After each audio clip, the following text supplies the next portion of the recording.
أعوذ بالله من الشيطان الرجيم بسم الله الرحمن الرحيم وما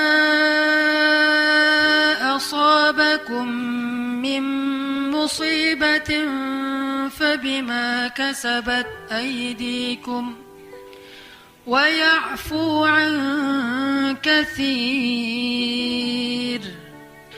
وما أنتم بمعجزين في الأرض وما لكم من دون الله من ولي ولا نصير. Ya, ini adalah Surat Asy-Syura ayat 30 dan 31. Teman-teman yang dirahmati Allah Subhanahu wa taala, di ayat 30 Allah berfirman, "Wa ma asabakum mim musibatin fabima kasabat aydikum." Tidaklah kalian ditimpa dengan satu musibah kecuali itu karena dosa kalian sendiri.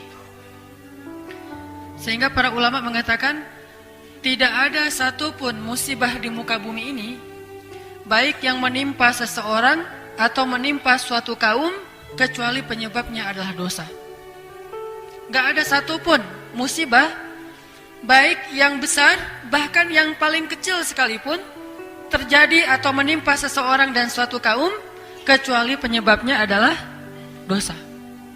Sampai para ulama bilang, kalau misalnya saya, kata ulama, melihat dosa saya itu pada diri istri saya, kecuali gak punya istri ya, ngelihatnya kepada, jangan istri orang, bahaya. Saya melihat dosa pada diri istri saya. Contohnya gimana? Kalau misalnya ada kejadian atau istrinya ngambek, ada percekcokan rumah tangga, maka mereka akan mengatakan bahwa penyebab dari percekcokan itu adalah dosa. Bisa dosa suami, bisa dosa istri, bisa dosa kedua-duanya. Yang pasti dosa aja tuh. Sehingga ketika ada masalah dengan pasangan, ulama yang ahli hikmah akan banyak bertaubat dan beristighfar. Karena tidak terjadi suatu ketidaknyamanan kecuali penyebabnya adalah dosa. Jadi kalau misalnya ngerasa ada masalah dengan orang yang kita cintai, itu pasti penyebabnya dosa, istighfar.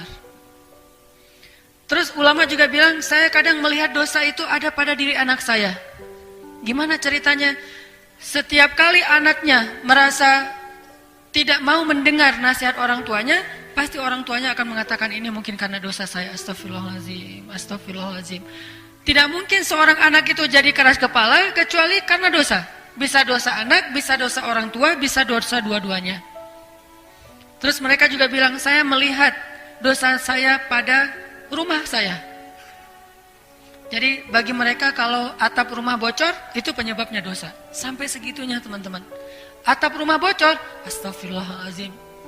Lampu mati, astagfirullahaladzim. Air nggak keluar, astagfirullahaladzim.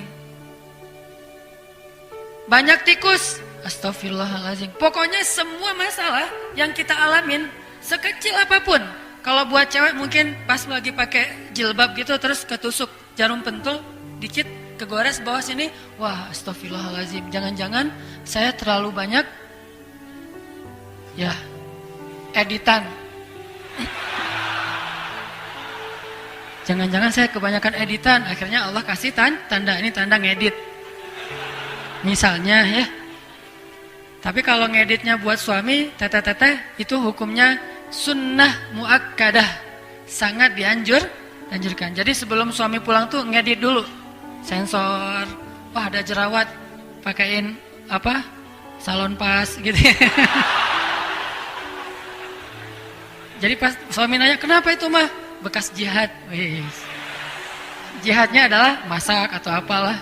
Kalau ngedit buat suami itu berpahala. Kadang-kadang pakai jilbab kan ya, terus kena pentul. Astagfirullahaladzim, ini ada dosa nih.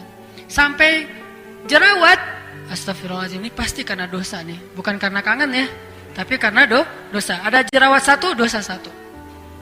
Dan ulama juga bilang, saya melihat dosa saya itu pada hewan ternak. Jadi kalau mereka lagi meras susu hewan ternaknya, mereka akan memperhatikan kalau air susunya lebih sedikit dari yang biasanya, pasti penyebabnya karena dosa. Karena para ulama itu sadar betul, dosa sangat erat hubungannya dengan kehidupan kita. Ngefek banget tuh. Sedikit kita bikin dosa, pasti akan terjadi dalam kehidupan kita sesuatu yang tidak nyaman. Wa ma asabakum min musibah, terus fabima kasabat aydikum, pasti karena dosa-dosa. Terus ada juga ulama yang bilang, kalau saya ngelihat hasil panen di kebun saya berkurang, atau buah-buahan di kebunnya itu ada yang busuk, itu pasti penyebabnya karena dosa. Kayak gitu coba. Jadi kalau pas mereka ke kebun ngelihat buah, misalnya dia nanam anggur atau nanam apel, atau kalau di kita mah jambu, kelapa, sampai pisang mungkin yang gampang lah ya, di kebun ada pisang tuh, kok pisangnya nggak bagus panen tahun ini, banyak yang misalnya dimakan ulat, atau kalau mangga asam rasanya atau apapun lah, mereka akan melihat itu sebagai wujud yang nyata dari dosa-dosa mereka. Astagfirullahaladzim, tahun ini banyak banget buah yang busuk. Astagfirullah. Jadi hitung aja tuh, buah-buahan yang ada di kebun berapa yang tidak bagus, berarti menunjukkan kurang lebih seperti itulah dosa pemilik kebun tersebut. Ini untuk muhasabah kita sendiri. Ternyata dosa itu ngaruh dalam kehidupan kita. Makanya suatu hari ya, Rasulullah lagi makan bareng dengan Abu Bakar As-Siddiq. Rasulullah itu kalau lagi sehari-hari itu kalau lagi turun wahyu, tiba-tiba Nabi jadi kayak orang yang ngelamun. Kalau lagi turun wahyu, tiba-tiba beliau diam aja sendiri. Yang lain pada rame, makan, seru-seruan, ngobrol. Nabi diam aja dan tegang gitu. Diamnya itu kayak orang ketakutan, kayak orang lagi serius banget. Dan sahabat tahu kalau Nabi udah kayak gitu nih, kayaknya lagi turun wahyu nih. Sehingga pas sudah selesai itu nanya, ya Rasulullah, turun wahyu apa kepadamu? Nabi membacakan ayat. Kayak Nabi lagi bareng dengan Aisyah di puncak musim dingin, Nabi turun wahyu. Akhirnya Nabi buka baju. Bayangin di puncak musim dingin, Nabi nggak pakai baju. Dan udah nggak pakai baju, bukannya kedinginan malah keringetan tuh. Saking beratnya wahyu ketika tuh turun, Nabi sampai keringetan. Padahal nggak pakai baju di puncak musim dingin. Di Arab itu kalau udah puncak musim dingin bisa 6 derajat atau kurang dari itu. Dingin banget. Kemarin aja pas saya umroh bulan Januari yang udah nggak terlalu dingin itu sampai 9. Kalau di Lembang rata-rata 19, ini 9 derajat. Jadi dingin banget. Dan itu udah pakai jaket yang biasa kita pakai di Bandung nggak ngaruh, harus double atau ditambah lagi gitu, berlapis-lapis. Nabi nggak pakai baju, keringetan ketika turun wahyu. Nah, suatu hari Nabi lagi duduk makan dengan Abu Bakar. Terus tiba-tiba turun ayat, فَمَنْ يَعْمَلْ مِثْقَالَ ذَرَّةٍ خَيْرًا يَرَهُ وَمَنْ يَعْمَلْ مِثْقَالَ ذَرَّةٍ شَرًّا يَرَهُ. Surat apa itu teh? Surat gempa, zalzalah.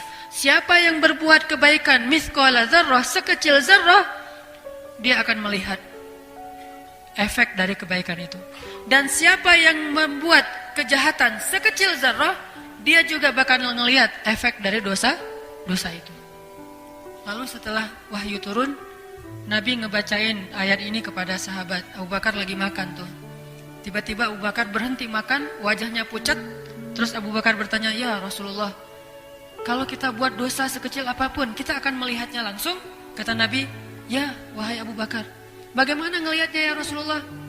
Kata Rasulullah, setiap kali kamu mendapatkan keburukan dalam hidupmu, itu adalah wujud dari dosa-dosa.